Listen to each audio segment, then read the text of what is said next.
Eto, mga kababayan ha, mantakin nyo.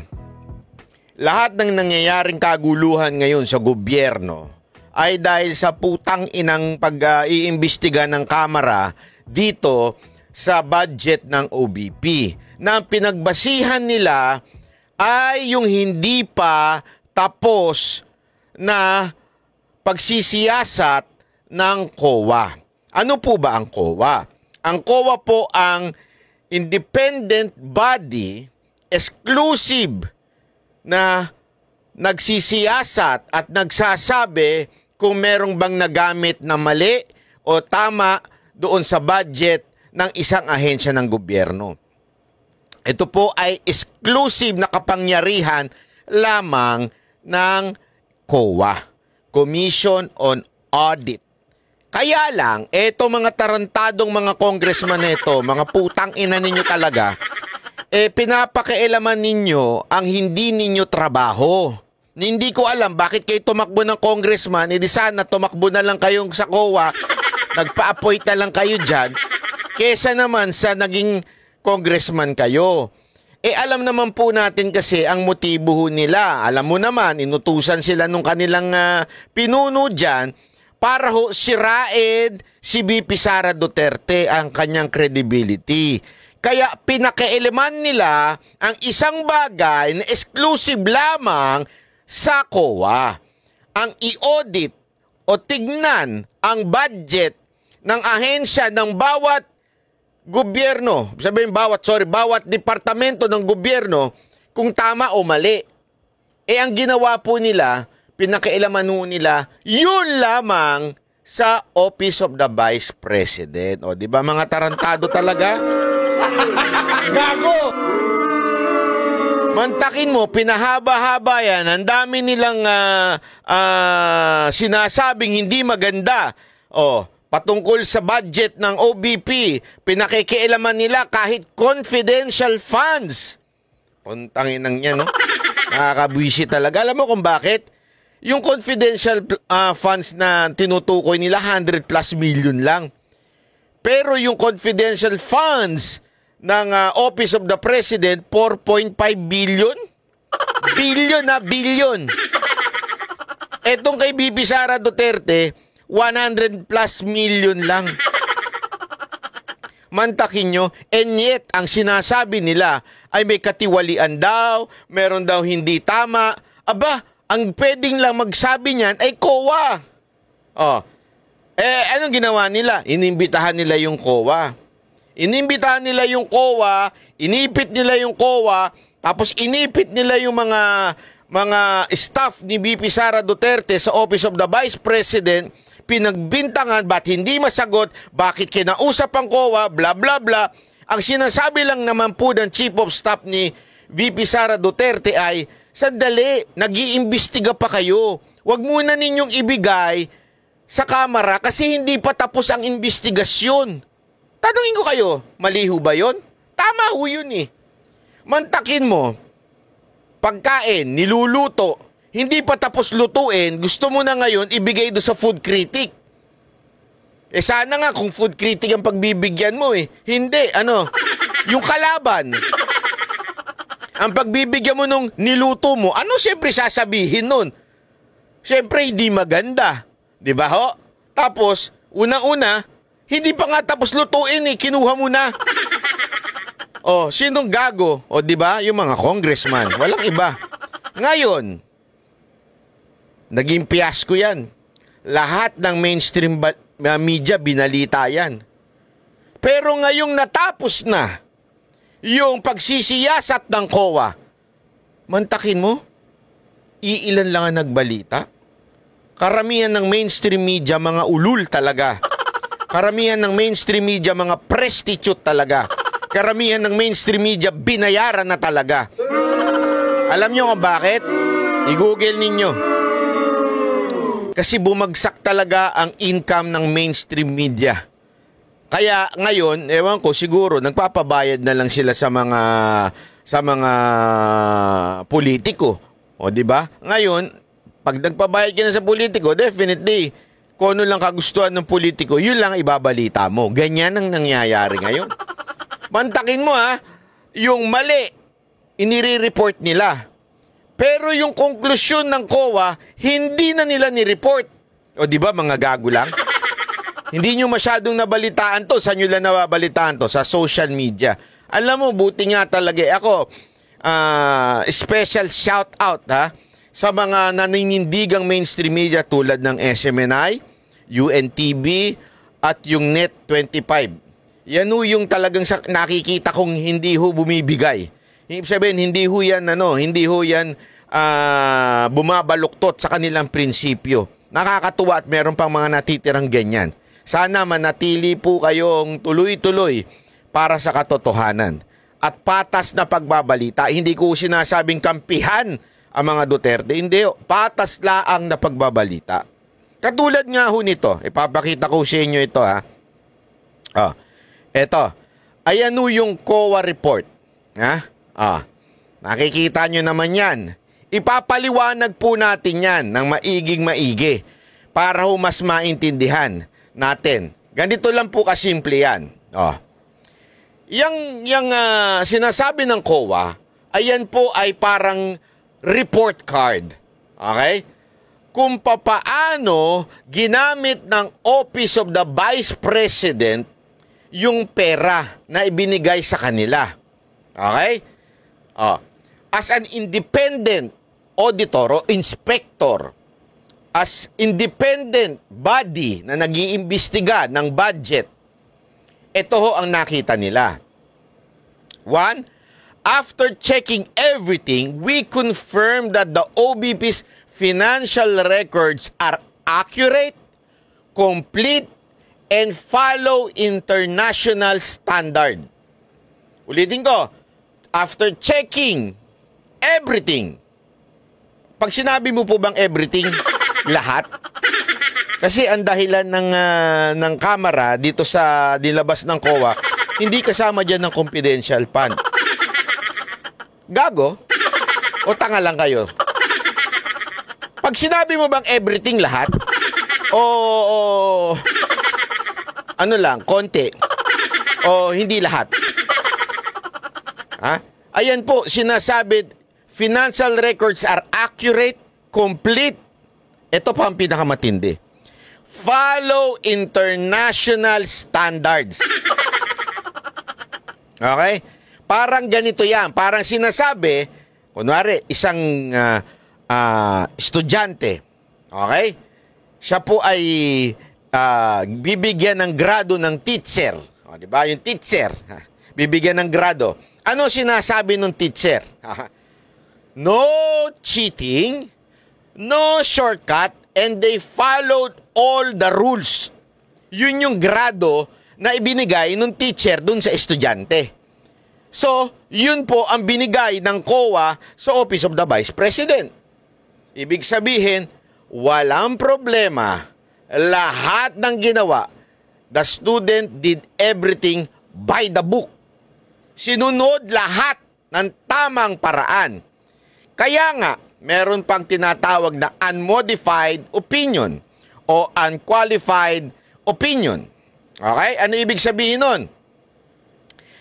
This means COA did a thorough unbiased audit. They followed strict rules and ethics and standards to make their findings are fair. Para mong sinasabi, as a teacher, chinek niya yung trabaho ng estudyante ng walang bias, no external influences, and we're confident they deserve a clean grade. Yun po ang ibig sabihin ng basis for unmodified opinion. Okay? Yan po ang basis kasi medyo maliit, di ko mabasa. So sa madaling salita,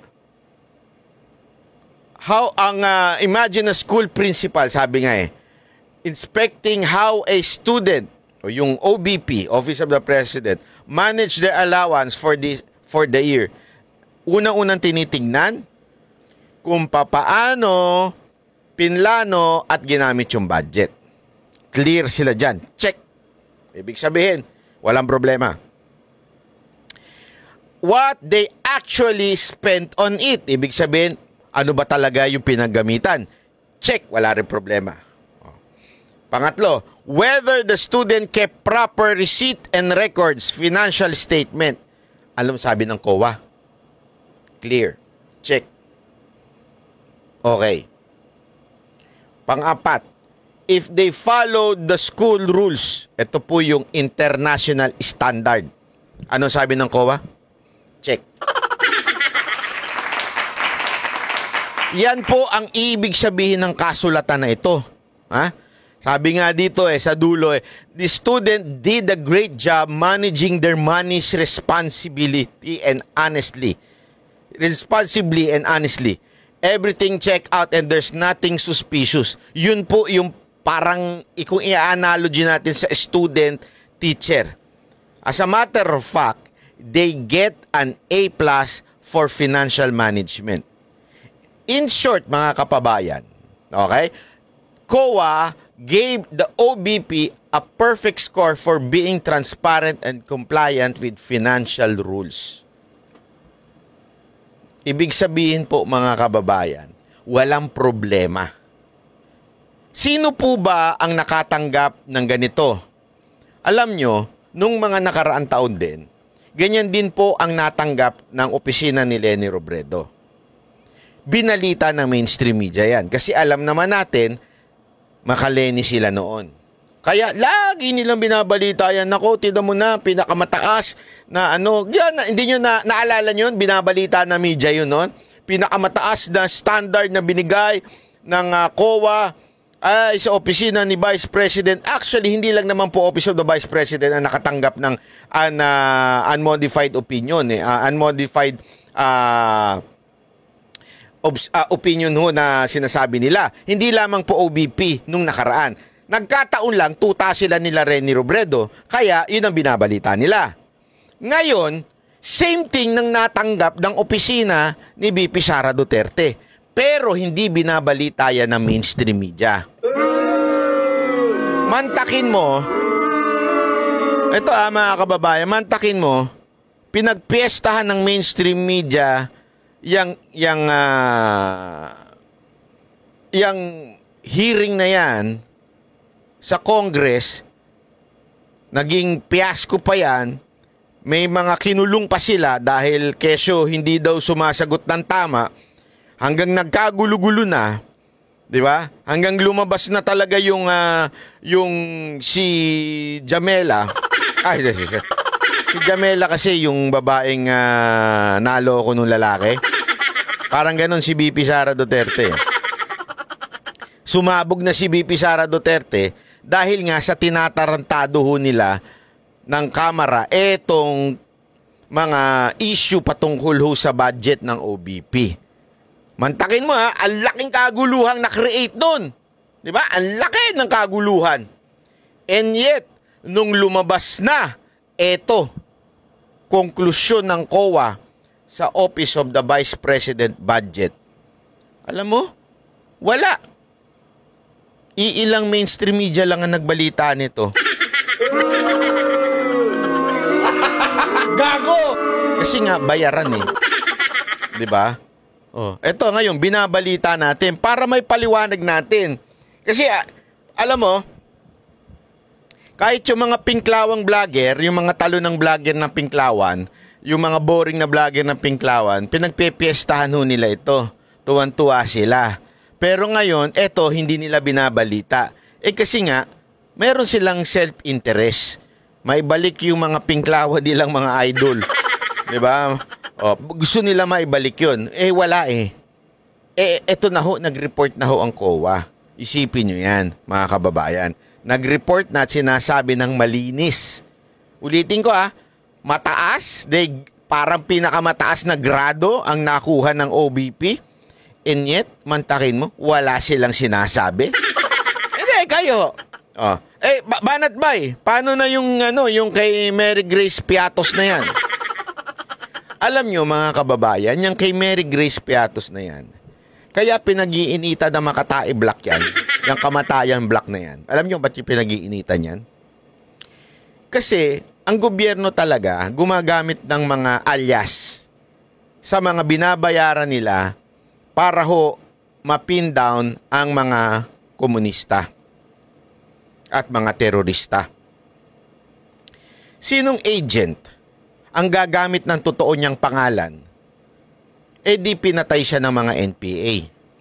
Tama, mali. Naturalmente, gagamit po sila ng mga alias.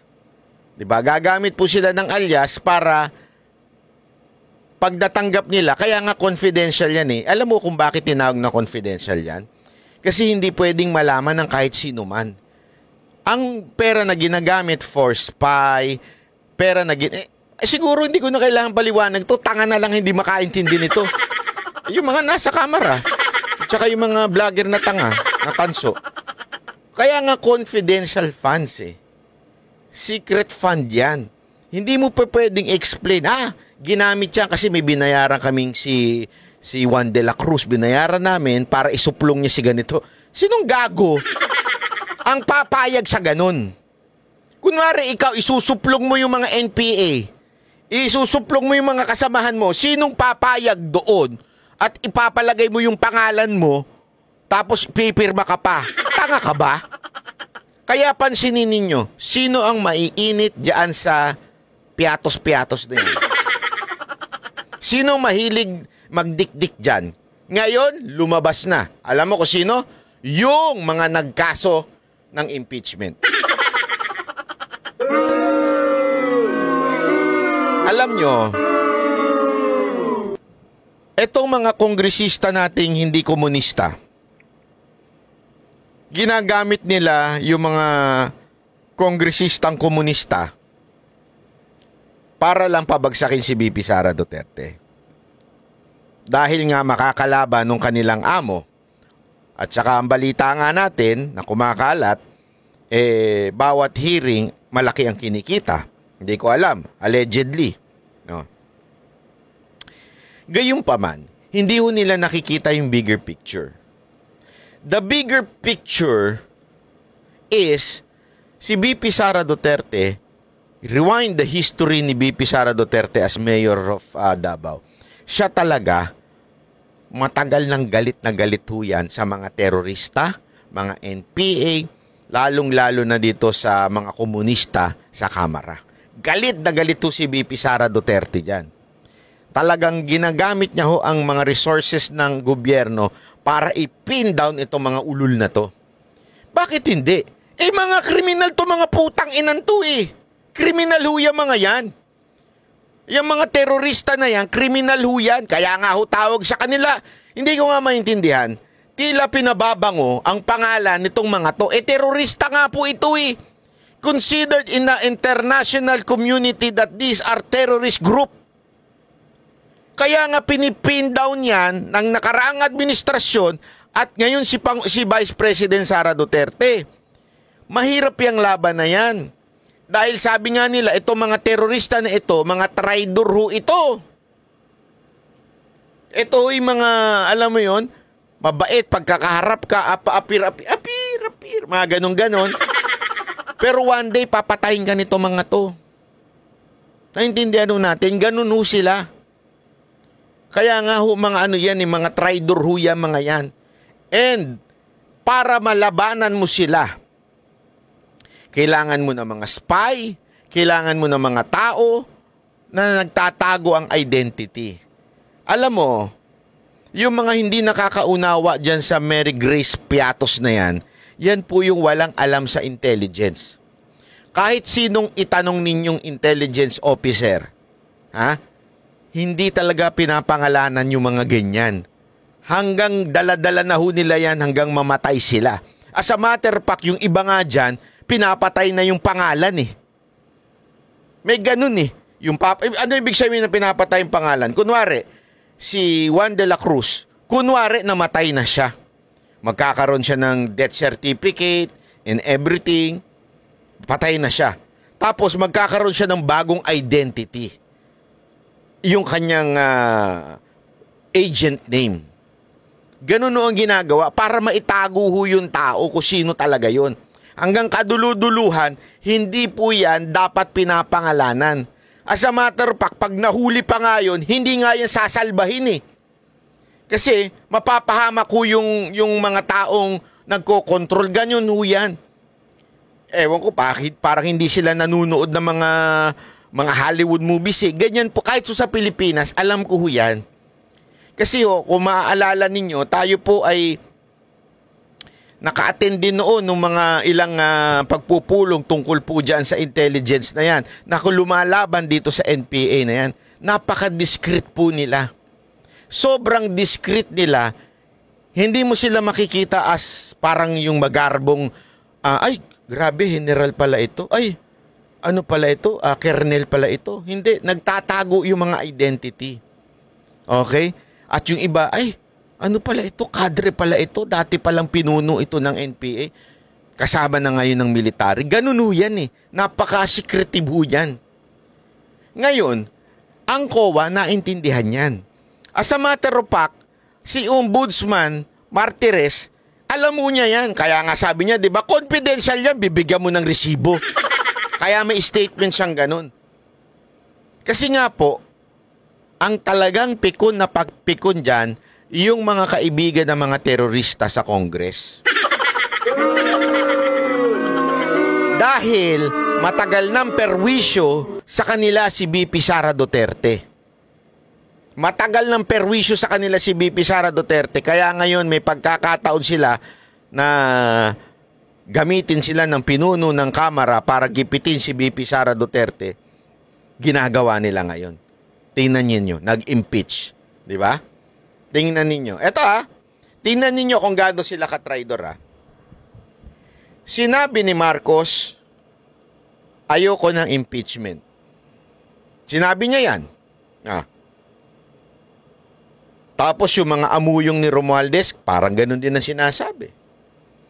Pero bakit nag-file etong mga grupo na ito, mga komunista na ito?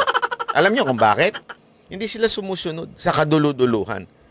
Feeling ko nagkaroon ng ano dyan parang, sandali, parang hindi na nila makontrol. Kasi ngayon, dahil dyan, tingnan ninyo dahil dyan, nag-issue ng statement ang INC na against sila sa impeachment ni BP Sara Duterte at sinusuporta nila ang sinabi ni Bongbong Marcos na walang impeachment. Dahil dyan, tingnan nyo, magkakaloko-loko. Dahil dyan tuloy, may fellowship kuno sila. Sabi nga ni Dan Fernandez, fellowship. So, nag-fellowship lang po sila sa Malacanang. Bigla-biglaan. Bakit? Kasi nga sa tingin ko, parang itong iilan sa Kamara, hindi ko alam kung out of control na ba sila ni Romualdez o baka naman dumodoble kara si Romualdez na kunwari I am supporting you kasi naglabas sila ng ng manifesto ang Kamara saying supporting the president. Di ba? Nagkaroon sila ng manifesto although hindi naman nila sinabing support in terms of anti-impeachment. Pero gayon pa man, sinabi nila, we're supporting the plan and everything na sinasabi ni Bongbong Marcos ng presidente. Hindi ko alam kung nagdodoble kara lang etong si Romualdez, iba ang sinasabi at iba ang pinagagawa niya dito sa Makabayan Block. Ang tanong, iba ba ang ginagawa nun? Nilulusutan ba si Romualdez nitong Makabayan Block? At tinatraidor na ba siya? O baka naman nagdadalawang, alam niyo, anyo itong si Romualdez. Kunwari, mabait. Kunwari, susunod sa presidente, pero may inuutusan. Ano sa tingin ninyo? Comment kayo dyan. Di ba po? Pero ang isang bagay na sigurado tayo mga kababayan, alam niyo ko ano? Kinlaro na ng COA ang opisina ng Vice President. In other words, Pilipinas, there is no basis for impeachment. Kasi tandaan ninyo, ito ang ginamit nila na para ma-impeach si BP Sara Duterte. Kuno, yung confidential funds. Suplak na sila nito Kasi sabi dito, lahat maayos. Ibig sabihin, ipresenta lang ito ng Office of the Vice President. Oh. Ano sinasabi ninyong nagnakaw? Ano sinasabi ninyong may korupsyon sa loob ng Office of the Vice President? Ang linaw na sinabi ng COA, malinis kami at maayos ang aming grado. Diba? So diyan pa lang, suplak na sila. Kaya nga po, pansinin ninyo. Pansinin ninyo biglang parang tumigil yung hearing. Kasi nga, sunog na sila dun sa statement ng COA. Kaya tumigil yung hearing. Anong ginawa nila? Hindi, postpone na lang muna hearing. Harapin na lang muna ni VP Sara Duterte yung threat niya sa NBI. O, di ba? Ang hindi natin nakikita dahil hindi binabalita ng mga bayarang media ay kinlaro na ng COA ang opisina ni Vice President Sara Duterte. Yan ang malinaw. Hindi na ho yan ibinalita ng mainstream media. Kasi nga, bayaran sila. Yan ang katotohanan. Okay? Ngayon, ano nang itutulak nila ngayon? Yung threat na yan. Sabi ko sa inyo, yan yung ano nila ngayon yan ang kanilang script. Nawindang ho kasi sila dito sa sagot ng COA Pero alam mo naman, kaya ito, pakinggan ninyo ito maganda rin itong paliwanag po ni Panelo pasok. Yan ay isang sampal sa mga nag-iimbestiga sa Kongreso. Pangalawa, it validates pinatutuhanan na hindi dapat sila nag-imbestiga dyan sa bagay na yan. Kasi nga, mulat sa pool sinasabi na natin at ni VP Sara na yung notice of disallowance na inilabas ng COA hindi pa pinal. Ay, ang problema nga, the political agenda is to remove her from office, and not only that, to disqualify her. So they have to either, yung mga kalaban niya sa politika will have to destroy her politically, remove her from contention in 2028, or physically eliminate. Yan. Paliwanag ngayon ni Panelo kung ano yun, Tumanggap po ng unmodified opinion ang Office of the Vice President mula sa COA, Commission on Audit, sa kanilang 2023 financial statements. Iyan ay sa kabila ng ipinupukol na issue ng korupsyon ng mga kongresista laban kay VP Sara Duterte at sa OVP. Sa report po ng COA, ang mga financial statement ng OVP ay maayos pong nagpakita ng financial position. Kabilang na dyan ang financial performance ng OVP, statement of cash flows, statement of changes in net assets and equity, statement of comparison ng budget, at aktual na mga halaga para sa taong nagtapos. At kabilang ang buod ng mga halagang accounting policies alinsunod sa International Public Sector Accounting Standards. Ibinibigay ng COA ang unmodified opinion kapag ang financial statement ay inihanda ng maayos at naaayon sa mga pamantayan ng Financial Reporting Framework. Ngayon, ang tanong, ano kayang magiging epekto nito, Attorney Sal, sa mga pinipilit na issue ng umunoy irregularidad? Mantakin nyo mantakin nyo Ganito katindi, katarantado talaga ang media yung mga bayarang media. Kinlaro na ho ng COA ngayon. Hindi natin. Pero nung una, lahat ng issue tungkol diyan sa putang inang confidential fund na yan, dinikdik ng media, kaliwat kanan. Sa isang balita, mga 4, 3. Ganun na nilalabas sila. Pero dito sa final report ng COA na sinasabing matindi, maayos, magaling ang ginawa. Ito po'y international standard. Hindi nila ni-report. Napakagago, di ba? Gamit ng confidential funds ng Vice Presidente. Unang-una, yan ay isang sampal sa mga nag-iimbestiga sa Kongreso. Pangalawa, it validates pinatutuhanan na hindi dapat sila nag-imbestiga dyan sa bagay na yan. Kasi nga, mulat sa pool sinasabi na natin at ni VP Sara na yung notice of disallowance na inilabas ng COA hindi pa pinal. Yan. Problema nga, the political agenda is to remove her from office, And not only that, to disqualify her. So they have to either, yung mga kalaban niya sa politika will have to destroy her politically, remove her from contention in 2028, or physically eliminate her. Yan ang katotohanan niya. Wala naman daw binanggit, attorney, komento ng mga kongresista na yung komento na iyon ng COA ay patungkol sa confidential and intelligence funds. Hindi na nakaspecify.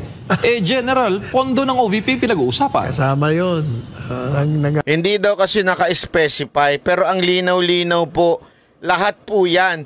Ang tiningnan nun ng COA ay yung pangkalahatang budget ng OBP. Ano to? Hindi namin titingnan yung confidential. Pangkalahatan nga eh. Putangin na, tanga-tanga naman eh. Ano lang Ito mga congressman talaga. Tanga-tangaan lang yun. Patunay lang din ba ito, attorney, na dapat ang itigil ng Kamara ang kanilang mga investigasyon? In the first place, hindi dapat sila nag-imbestiga. Yun. Samantala, sinampahan ng panibagong impeachment, ikalawang impeachment case. Ayun, yun eh. Dapat talaga, wala nang nangyari na kasi nga, sabi ko nga ang tanga-tanga na lang talaga nung iba. Kaya nga yung mga ganitong videos, ikalat nyo ito. Not just for me. Alam nyo, hindi ko ito ikinikwento sa inyo kasi para lang makalat, magkaroon ng views. Hindi ho yun. Alam nyo mga kababayan, wala po akong ibang nais mangyari ko. Hindi may paliwanag laang po sa inyo. As much as I can. Especially ho kasi ang dami daw pong nanonood na talagang masa.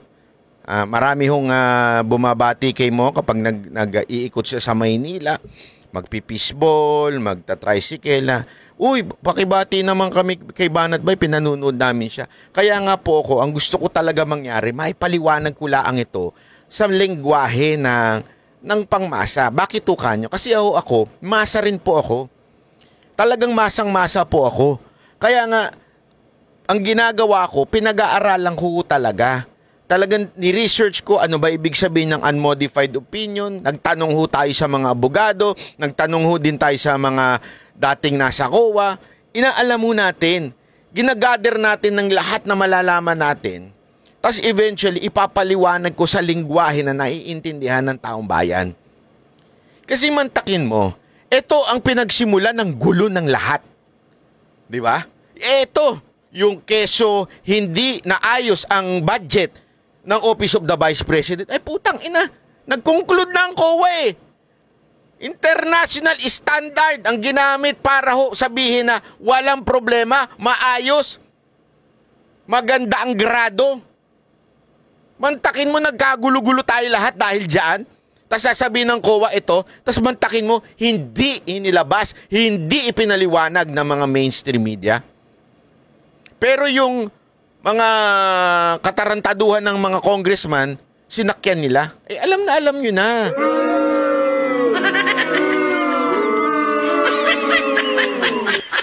Diba? Sobrang alam nyo na. Kaya kung babasahin nyo, ito po galing po ito doon sa COA po ito. Kaya nga tingnan ninyo ngayon, ang transition.